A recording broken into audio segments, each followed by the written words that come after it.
Instructors दूसरों के पीछे हो सकते हैं और ऐसा हो ही नहीं सकता कि उन्होंने वह बात न सुनी हो। वह सोचता है कि यह उसके लिए असलियत जानने का मौका हो सकता है। वॉल असली लोगों के बेस की तरफ जाता है। वहाँ बहुत सारे गार्ड्स हैं, लेकिन उसे यकीन है कि वह उन्हें संभाल लेगा। वह सोचता है कि अगर वह टर्टल ब्रीदिंग टेक्निक को थंडर स्प्लिटिंग टेक्निक के साथ मिलाए तो वह बिना किसी को पता चले घूम सकता है। वह गार्ड्स के पास से बिना किसी दिक्कत के गुजर जाता है।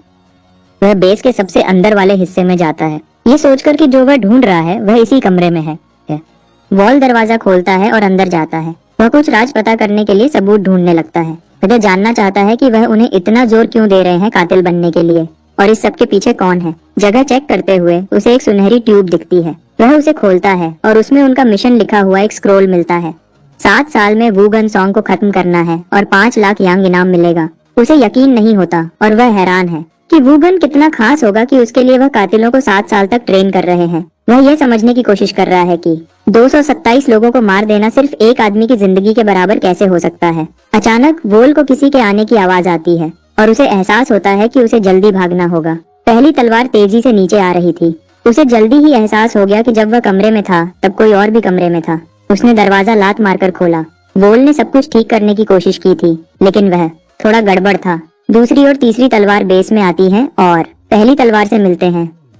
पहली तलवार बहुत घबराई हुई है क्योंकि यह सब बहुत तेजी से हुआ है, क्योंकि कोई अंदर घुस गया था और उन्हें पता लगाना होगा कि वह कौन है इससे पहले कि वह शख्स भाग जाए। वह सोचने लगते हैं कि यह कौन कर सकता है, लेकिन फिर उन्हें एहसास होता है कि कोई भी वॉल जितना स्किल्ड नहीं है। इस बीच उन्हें नहीं पता कि वॉल उनके बिल्कुल ऊपर छुपा हुआ है। वह हैरान है कि वॉल में इतनी हिम्मत है कि वह उनके बेस में घुस गया जब सब उसके पीछे पड़े थे।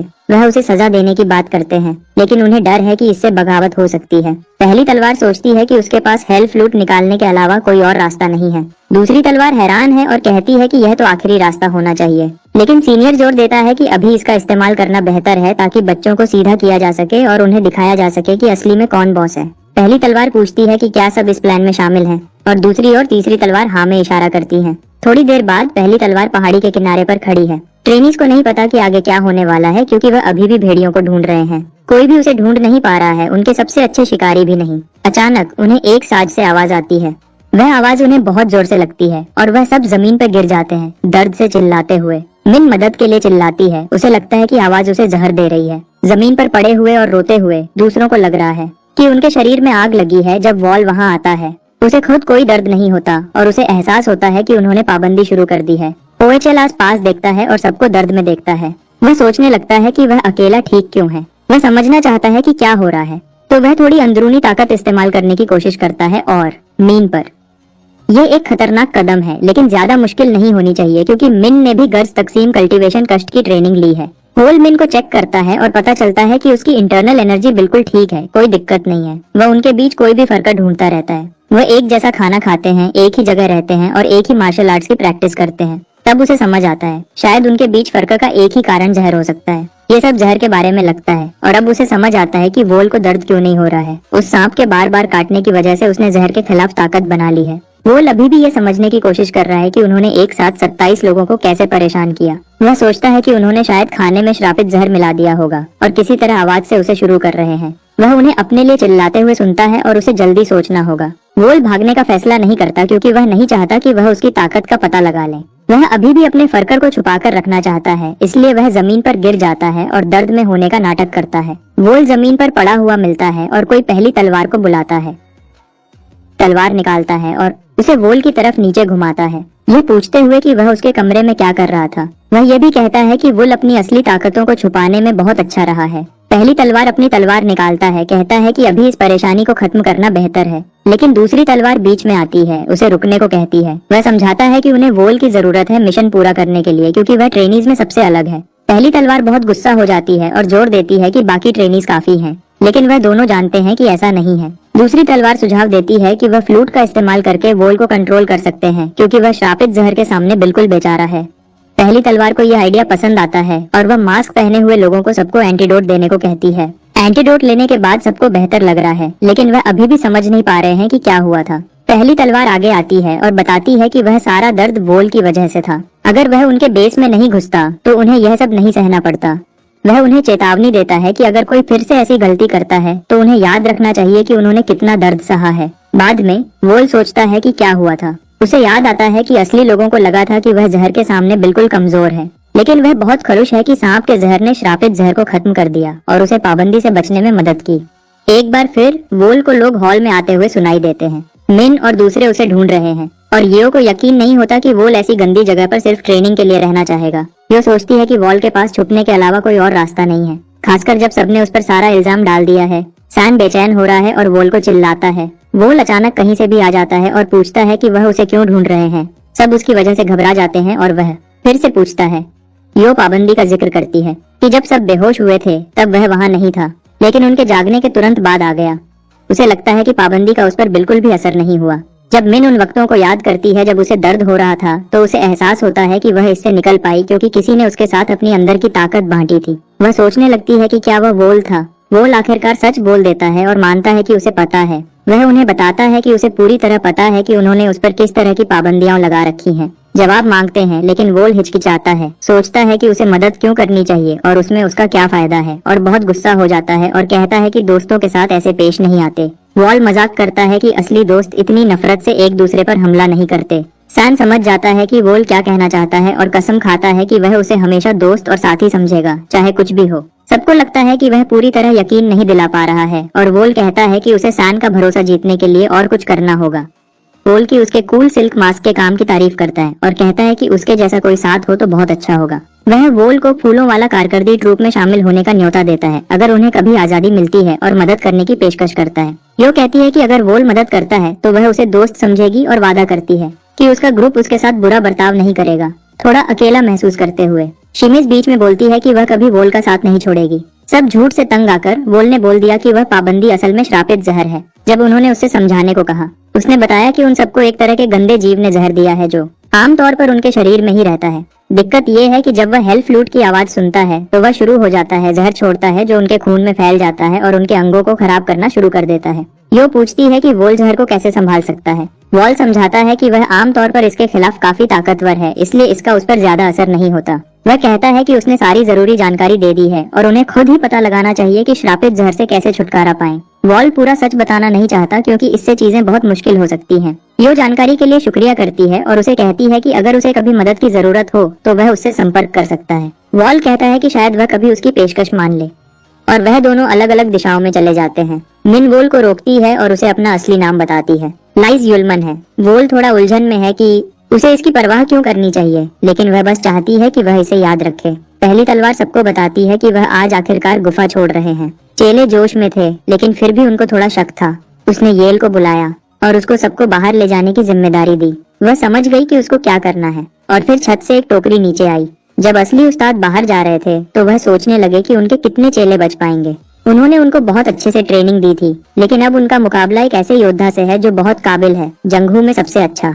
पहली तलवार ने चैन की सांस ली, यह जानकर कि उसका काम अब खत्म हो गया है और वह आराम कर सकता है और रिटायर हो सकता है। असली लोग आखिरकार बाहर निकल गए और चेले बहुत खुश थे क्योंकि यह वह दिन था जिसका वह बहुत लंबे समय से इंतजार कर रहे थे। यो आगे आया और अपना बचने का प्लान बनाने लगा। वॉल को चैन मिला, लेकिन उसको लग रहा था कि यह सब इतना अच्छा है कि सच नहीं हो सकता। यो वॉल के पास गया और पूछा कि क्या वह अपने मिशन के लिए तैयार है। वॉल ने जवाब दिया कि हाँ, और उसने शापित जहर का जिक्र किया। येओ ने बताया कि उनका जहर का असर खत्म कर दिया गया था क्योंकि मिन उसके बारे में बहुत कुछ जानती थी। ज्यादातर बाकी लोग आखिरकार बाहर निकल गए हैं, तो यो ने कहा कि अब उनकी जाने की बारी है। टोकरी आखिरी बार नीचे आई और वह उस पर चढ़ गए। जैसे ही वह ऊपर जा रही थी, वोल ने उस जगह को नीचे देखा जहाँ उसने पिछले 7 साल बिताए थे। वह इतनी गहरी जमीन के नीचे थी जैसे नरक ही हो। जैसे ही वह बाहर निकलने के पास पहुंचे, वोल ने अपनी बाजू की आस्तीन फाड़ने का सोचा। उन्हें अपनी आंखों को बचाना होगा क्योंकि उन्होंने बहुत लंबे समय से सूरज की रोशनी नहीं देखी थी। बाकी लोग भी समझ गए और वही किया। जैसे जैसे टोकरी ऊपर जा रही थी, रोशनी तेज होती गई, लेकिन वह आखिरकार बाहर निकल गए। जब वह बाहर देखने की कोशिश कर रहे थे, तभी एक आदमी टोकरी के पास आया और गर्व से कहा कि उन्होंने जरूर कुछ अच्छे लोग तैयार किए होंगे। वोल की आंखें अभी भी ठीक से देख नहीं पा रही थीं और उस आदमी ने बताया कि जिसने उनको ऑर्डर दिया था वह उनके कातिलों से खुश होगा। भले ही वह उसे देख नहीं पा रहा था, वॉल को लगा कि उस आदमी की आवाज में कोई जज्बात नहीं थे। वॉल को लगा कि उसके बोलने के तरीके से ही वह कोई बड़ा आदमी है। उसे लगा कि वह शायद ब्लड फैंटम ग्रुप का कैप्टन है। वह सही निकला क्योंकि यह जू नौजवान अनवान था। जू येवांग ने सबको क्लियर विंड मैनर जाने के लिए तैयार होने को कहा। जब उनको गाड़ी की तरफ ले जाया जा रहा था, वोल ने पलटकर जू येवांग को देखा। उसकी आवाज उसके दिमाग में बैठ गई थी। जब वह मैनर पहुंचे, जू युवांग ने चेलों को बताया कि यह वह जगह है जहां वह बाहर की दुनिया में ढलेंगे। उसने उनको कहा कि सावधान रहें, क्योंकि अगर उन्होंने गलती की तो वह नतीजे खुद संभालेगा। वोल शनच और सान के साथ एक डॉम में रहा। वॉल ने अपने नए रूममेट्स को बताया कि वह कुएं पर नहाने जा रहा है। अच्छे से नहाने के बाद उसने काफी ताजा महसूस किया और घास में आराम करने का फैसला किया, खूबसूरत नजारे का मजा लेते हुए। उसने वहीं रात बिताई और एक खूबसूरत दिन में उठा। बाकी चेले एक फूल को देख रहे थे जो उनके लिए नया था। उनको यकीन नहीं हो रहा था कि उनको इतनी कमाल की चीज दोबारा देखने को मिली। जब चेले जश्न मना रहे थे, कैप्टन ठीक समय पर आ गया उनके जश्न में खलल डालने। जू युवांग ने कुछ हथियार उनके सामने गिरा दिए और उनको बताया कि यह उनको जल्दी ही मिलेंगे। उसने साफ साफ बताया कि उन्हें संभाल कर रखना होगा, क्योंकि वह उनका इस्तेमाल बहुत जल्दी करेंगे। थोड़ी देर बाद जी युएन महल में पहली तलवार से मिला। अपने चाचा को शाबाशी देने के लिए उन्होंने जितनी मेहनत की है, पहली तलवार ने कहा कि वह बस अपना काम कर रहा था। जू वांग ने बताया कि ब्लड फैंटम ग्रुप पहली तलवार की मेहनत की वजह से तरक्की कर रहा है और सोचता है कि वह अपना शुक्रिया कैसे अदा करे। पहली तलवार ने जवाब दिया कि एहसान की जरूरत नहीं है, अगर पिछला लीडर न होता तो वह शायद अब तक मर चुका होता। जू युआंग ने अपने चाचा को रिटायर होने का मौका दिया और यही बात दूसरी और तीसरी तलवार पर भी लागू होती है। ये वह बातें थीं जो पहली तलवार 7 साल से सुनने का इंतजार कर रहा था। उसने फिर अपने भतीजे को बताया कि चेले सिर्फ एक बार इस्तेमाल करने के बाद बर्बाद करने के लिए बहुत अच्छे हैं। जू योंग भी वही सोच रखता है, लेकिन कहता है कि उसके पास कोई और रास्ता नहीं है। चेलों के साथ रिश्ता यहीं खत्म करना होगा। पहली तलवार ने जीवन से पूछा कि क्या वह जानता है कि किसने यह काम दिया है। ज्वांग ने कहा कि वह नहीं जानता, लेकिन उस आदमी पर सवाल करने की कोई वजह नहीं है जो एक काम के लिए 5 लाख यांग देने को तैयार है। ज्वांग ब्लड फैंटम ग्रुप को कातिलों की दुनिया में अगला बड़ा नाम मानता है। अगर वह यह कर पाते हैं तो वह व्हाइट स्पिरिट ग्रुप को पूरी तरह से पीछे छोड़ देंगे। मीटिंग के बाद वाल सैन और कुछ और कातिलों के साथ अपने मिशन के लिए तैयार हो रहा है। सैन उससे पूछता है कि क्या वह घबरा रहा है और वॉल मानता है कि वह थोड़ा घबराया हुआ है, लेकिन क्योंकि उन्होंने बहुत कुछ साथ में देखा है, सैन पूरी तरह से समझ जाता है जब वोल सच नहीं बोल रहा होता। वोल सोचता है कि सैन घबराया हुआ लग रहा है क्योंकि वो बोलना बंद नहीं करता। हमेशा की तरह सैन अपना बचाव करने लगता है। वह कहता है कि वह बस पिछले 7 सालों के लिए किसी से बदला लेना चाहता है जो उसने झेले हैं। कातिलों का ग्रुप अब अपने मिशन के लिए तैयार हो रहा है। उन्हें अभी अभी बताया गया है कि वह एक नई जगह पर चुपके से जाएंगे। यही वह चीज थी जिसका वॉल इंतजार कर रहा था। वह रात में निकल पड़े, चौथी तलवार के पीछे चलते हुए। नए लोग उसके साथ चल रहे थे और वह बहुत प्रभावित हुआ। साफ है कि उनको अच्छे से ट्रेनिंग मिली है। यह सोचकर अफसोस होता है कि उनके हुनर कितने बर्बाद हो जाएंगे अगर उन्हें फेंक दिया गया। वह आखिरकार अपनी जगह पर पहुंचे और चौथी तलवार ने सबको थोड़ी देर के लिए चुपचाप रहने को कहा। ग्रुप छुप गया और वह अपने मिशन के बारे में बात करने लगा।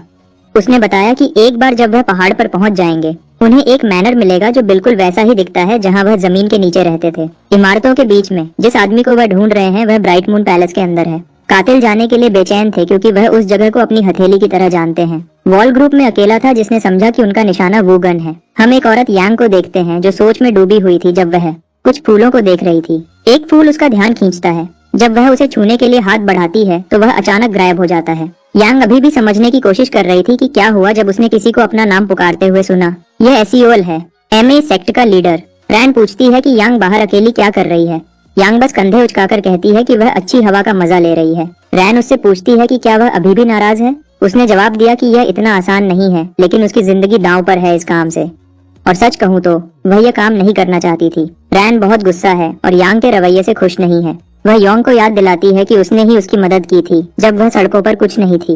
रैन साफ करती है कि वह यह उम्मीद न करे कि उसको छोड़ दिया जाएगा जो कुछ भी उसने उसके लिए किया है। उसके बाद यांग अफसोस करती है और नहीं चाहती कि रैन नाराज हो क्योंकि यह उसकी सेहत के लिए अच्छा नहीं है। रैन बताती है कि अगर आज कोई जवाब नहीं मिला तो वह अपने असली प्लान पर चलेंगे। यांग तैयार है क्योंकि वह हमेशा अपने उस्ताद की बात मानने को तैयार रहती है। जब बात खत्म हुई तभी एक संदेशवाहक कुछ अच्छी खबर के साथ अंदर आया। उन्होंने रैंड को बताया कि प्रस्ताव को मंजूरी मिल गई है। ये सेक्ट के लिए बहुत अच्छी बात है और रैंड योंग को बताती है कि उनके सेक्ट का भविष्य अब उसके काम पर निर्भर करता है। यंग उससे कहती है कि बिल्कुल चिंता न करे। रैंड को अफसोस होता है कि उसे यंग जैसे काबिल इंसान को सिर्फ एक मोहरे की तरह इस्तेमाल करना पड़ रहा है, उसे अपना उत्तराधिकारी बनाने की बजाय। संदेशवाहक रैंड से पूछता है कि उन्हें दूसरे मसले का क्या करना चाहिए। सोचती है कि क्या वह 5 लाख यांग के काम के बारे में बात कर रहे हैं। सिर्फ वक्त ही बताएगा कि रैन ने ब्लड फैंटम ग्रुप के लिए क्या प्लान बनाया है। वो उठता है सोचता हुआ कि क्या अभी भी सुबह है। वह जानता है कि मिशन आज रात तक नहीं होने वाला है, तो अभी भी थोड़ा वक्त है। वह दोबारा सोने की कोशिश करता है, लेकिन कुछ ठीक नहीं लगता। अचानक एक नीचे आता है और दूसरे कातिलों में से एक को लगता है। वॉल पूरी तरह से हैरान है जब वह समझ जाता है कि उन पर हमला हुआ है। कहानी आगे बढ़ती है और हम एक साधु यूजिन को देखते हैं जो अपना भाला जमीन में गाड़ रहा है। ये पता लगाने की कोशिश कर रहा है कि क्या कुछ गड़बड़ है। उसने भाला बाहर खींचा और वह एक ट्रेंड कातिल को लग गया जो जमीन के नीचे छुपा हुआ था। मिन को एहसास हुआ कि उसका शक सही था क्योंकि कातिल पहाड़ों में छुपे हुए थे। उसने जल्दी से अपने साथियों को तैयार होने को कहा। एक चिंकिंग सेक्ट पर हमला हुआ था और उन्हें घुसपैठियों को ढूंढने और खत्म करने का हुक्म दिया। वॉल को एहसास हुआ कि सिर्फ घुसपैठिए ही नहीं मरे थे। समझ जाता है कि वह और बाकी लोग मुश्किल में हैं। वह सब मान गए कि वहां से निकलना ही उनके लिए सबसे अच्छा है सुरक्षित रहने के लिए। साधु जमीन पर कहीं भी भाले मारने लगे, अपने हुनर का इस्तेमाल करके कातिल को पकड़ने की कोशिश कर रहे थे। साधुओं में से एक थोड़ा ज्यादा पास आ जाता है और कातिल हवा में उछल पड़ते हैं। वह बिखरना और फिर से इकट्ठा होने के बारे में सोच रहे थे, एक बार जब वह जाल से सिमका से निकल जाएं। लेकिन साधु उन्हें इतनी आसानी से जाने नहीं देंगे और उनका पीछा करने लगते हैं। जिन अपना भाला एक कातिल पर फेंकता है और उसे गिरा देता है। उसने जल्दी से दूसरा भाला मांगा और तुरंत एक और कातिल को मार देता है। एक और भाला पकड़कर वह एक और को मार देता है। सच में ये जिन के लिए बहुत आसान हो रहा है। वोल के साथ वाले एक एक करके खत्म हो रहे हैं और अब वोल अकेला कातिल बचा है। जिन एक आखिरी कोशिश में भाला फेंकता है और वह सीधा वोल की तरफ आ रहा है, लेकिन वोल भाले को हवा में ही पकड़ लेता है और उसे बहुत तेज रफ्तार से वापस फेंकता है। भाला दूसरे साधुओं के पास से तेजी से निकल जाता है और सीधा जिन की तरफ बढ़ता है। जब साधु तेजी से गुजरते हुए भाले को देखने के लिए मुड़ते हैं, तब वोल अपना मौका देखता है उन साधुओं पर हमला करने का जो उसके सबसे पास थे। भाला जिन की तरफ इतनी तेजी से उड़ रहा है कि वह बस उसके कान को छूकर निकल जाता है। इससे जिन को बहुत गुस्सा आता है और वह अपने आदमियों को हुक्म देता है कि वोल को तब तक ढूंढो जब तक वह मर न जाए। तादाद में बहुत कम था और अपने साथियों के बिना वोल भागने का फैसला करता है। एक घायल कातिल जमीन पर पड़ा है, अपनी जिंदगी की भीख मांग रहा है। जब जिन उसके पास जाता है, वह रहम की भीख मांगता है, लेकिन जिन उसके बजाय उसकी जान ले लेता है, उसकी बेवकूफी वाली गलती बताते हुए कि उसने चिंगचेंग सेक्ट पर हमला करने की कोशिश की। जब वोल अपनी जान बचाने के लिए भागता है तो वह समझने की कोशिश कर रहा है कि साधुओं को कैसे पता चला कि वह छुपे हुए थे। उसे शक है कि किसी ने राज खोल दिया होगा, लेकिन वह अकेला था जो उनका निशाना जानता था। शायद चौथी तलवार या उसके आदमियों में से कोई था। वह घात लगाने से पहले ही निकल गए थे। उन्हें सिर्फ इसलिए जाने दिया गया ताकि यह छुपाया जा सके कि वुगन को किसने मारा। साधु आखिरकार वोल तक पहुंच जाते हैं और उसे 2 तीर मारते हैं। वोल गिर जाता है लेकिन उठने की कोशिश करता है। उसने 6 साल जमीन के नीचे सिर्फ इसलिए नहीं बिताए थे कि ऐसे मर जाए। वह सोचने लगता है कि क्या ब्लड फैंटम ग्रुप के अंदर कोई गड़बड़ थी या जिसने उसको बुलाया था उसने अपना इरादा बदल लिया। एक ही चीज जो वोल को अभी पक्का पता है वह ये है कि ब्लड फैंटम ग्रुप ने उसे छोड़ दिया है। वह रास्ते के आखिर तक पहुंचता है और उसे छिपने की जरूरत है, लेकिन वह खून का निशान छोड़ रहा है। जब साधुओं में से एक पता लगाने की कोशिश करता है कि वह कहाँ गया है, तब वोल एक पेड़ से नीचे कूदता है और उसे मार देता है। अब वह अकेला है और बहुत सारे साधु उसके पीछे पड़े हैं। कोई और रास्ता न होने पर वह नदी में कूद जाता है। बाहर निकलने के बाद उसने एक पत्थर पर एक संदेश देखा। वह उसे 400 मीटर उत्तर की तरफ जाने को कहता है। कोयल रास्ते पर आगे बढ़ता है और उसे एक और संदेश मिलता है जिसमें कम दूरी लिखी है। वॉल जगह के और पास आ रहा है। पत्थरों पर इतना खून देखकर उसे लगता है कि जिसने वह कोड लिखा है वह बहुत बुरी तरह घायल है, लेकिन वह दूर से लोगों को उसे ढूंढते हुए सुन सकता है। वॉल सोचने लगता है कि यह संदेश शायद कोई जाल है। उसने देखा कि कम से कम 7 अलग अलग कबीले शामिल हैं क्योंकि उसने बहुत सारी अलग अलग वर्दियां देखी। अचानक वह खतरा महसूस करता है और जमीन पर गिर जाता है एक वार से बचने के लिए। वहीं लेटे हुए वह ऊपर देखता है और मिन को देखता है। उसे पता भी नहीं चला कि वह वोल के पीछे जा रही थी। वह उसे देखकर बहुत खुश है, लेकिन वह बुरी तरह घायल है और अचानक गिर जाती है। वोल उसे पकड़ने की कोशिश करता है लेकिन चूक जाता है। जितना खून वह खो रही है उसे लगने लगा है कि वह बच नहीं पाएगी। वह पूछता है कि बाकी सब कहाँ हैं और वह जवाब देती है कि ज्यादातर लोग जा चुके हैं। वॉल चाहता है येओ और सॉन्ग के बारे में जानना, लेकिन मिन कहती है कि उसे कोई आइडिया नहीं कि उनके साथ क्या हुआ क्योंकि वह सब अलग अलग रास्ते चले गए थे। उसे याद है कि कैसे उन्होंने आगे बढ़कर सबको भागने को कहा जबकि वह वहीं रुके रहे। वह आखिरी दम तक असली लीडर थे। वॉल बहुत जज्बाती हो जाता है जब वह अपने दोस्तों को अपनी जान खोते हुए देखता है। वह मिन को नीचे लेटा देता है और उससे कहता है कि उसके पास ज्यादा वक्त नहीं बचा है। वह पूछता है कि क्या वह मरने से डरती है और क्या वह जीना चाहती है। मिन कहती है कि वह जीना चाहती है और पूछती है कि क्या वोल उसकी मदद कर सकता है। वह उससे कहता है कि वह नहीं कर सकता और वह जवाब देती है कि इसलिए वह हार मानने को तैयार है। अंती है कि उसका शरीर बहुत टूट चुका है। मिन बस खुश है कि उसे यह सब अकेले नहीं झेलना पड़ेगा। वह पूछती है, वोल से पूछती है कि क्या वह आखिरी दम तक उसके साथ रहेगा। अपने आंसू रोकते हुए वह वादा करता है कि वह रहेगा। मिन यकीन नहीं कर सकती कि सब कुछ ऐसे खत्म हो रहा है इतना कुछ झेलने के बाद सिर्फ जिंदा रहने के लिए। परिधि जानना चाहती है कि उनके साथ यह किसने किया और कोई इतना जालिम क्यों होगा। उसे उम्मीद है कि जो भी इसके पीछे है वह वैसा ही दर्द महसूस करेगा जैसा वह अभी महसूस कर रही है। वॉल मिन को बताता है कि यह सब वुगन की वजह से था। वह उत्सुक है और उससे पूछती है कि उसका क्या मतलब है। वॉल कहता है कि उनका निशाना चिंकिंग सेक्ट का वुगन था। किसी ने ब्लड फैंटम ग्रुप को उसे खत्म करने के लिए हायर किया था, इसलिए उन्हें किडनैप किया गया और कातिल बनने की ट्रेनिंग दी गई। अब जब वह किसी काम के नहीं रहे तो वह बस उन्हें खत्म करना चाहते हैं। वॉल मिन को बताता है कि अगर वह इससे बच निकला तो वह पता लगाएगा कि किसने उनकी जिंदगी बर्बाद की। वह उन्हें ढूंढने और बदला लेने के लिए पूरी तरह तैयार है, भले ही इसमें उसकी जान चली जाए। मिन मुश्किल से समझ पा रही है, उसे लगता है कि वक्त खत्म हो रहा है। वह वॉल को बताती है कि वह चाहती है कि वह उसके लिए यहीं रहे। जैसे ही वह दम तोड़ रही है, वह उससे अपना पूरा नाम लेने को कहती है। वह करता है और वह उसका शुक्रिया अदा करती है। मिन बस चाहती थी कि मरने से पहले वॉल उसका नाम पुकारे। जैसे ही उसकी रूह निकलती है, वॉल वादा करता है कि जो भी उनके साथ यह किया है उसे खत्म कर देगा। वापस महल में जू युवांग एक मैसेज देख रहा है। चौथी तलवार उसे बताती है कि कातिल पूरी तरह घिर चुके हैं और बच नहीं पाएंगे। जैसे ही जू युवांग आगे बढ़ता है, वह सोचता है कि कातिलों को ऐसे ही छोड़ देना शर्म की बात है, इतना सब कुछ झेलने के बाद। लेकिन अब उसे खबर मिली है कि उनका मिशन खत्म हो गया है, इसलिए वह अब किसी काम के नहीं है।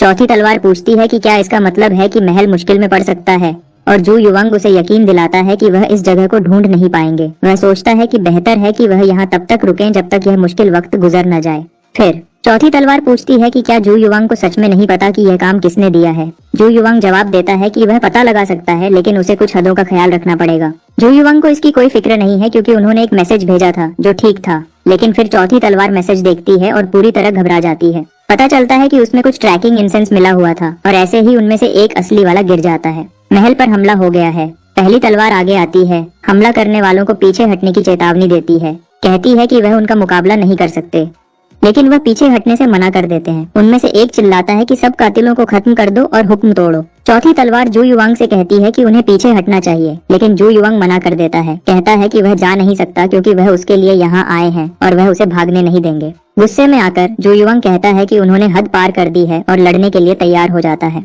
वह उन पर हमला करता है, उन्हें ऐसे काट देता है जैसे वह कुछ भी न हो। वह उन्हें चेतावनी देता है कि अगर वह काटेंगे तो वह उन्हें खा जाएगा।